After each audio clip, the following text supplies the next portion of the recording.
गोष्ट चणा आणि शेंगदाणा.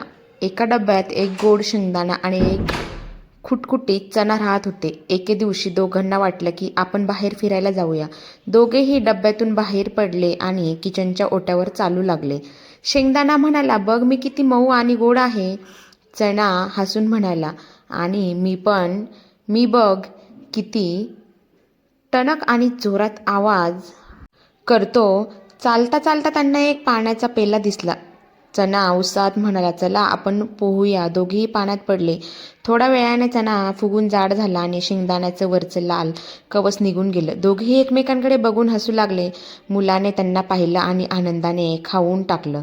गाणे चणा आणि शेंगदाणा हे गाणं तुम्ही साध्या चालीत किंवा अंगाईसारखे म्हणू शकता. एक होता चणा, एक होता शेंगदाणा, दोघांची मैत्री भारी आहे म्हणा. एक होता चणा, एक होता शेंगदाणा, एक होता शेंगदाणा, दोघांची मैत्री भारी आहे म्हणा. चणा होता गोल, शेंगदाणा लांबडा, दोघेही पळाले खेळायला उघडा. ओट्यावरती चढले, टपटप मारली उडी.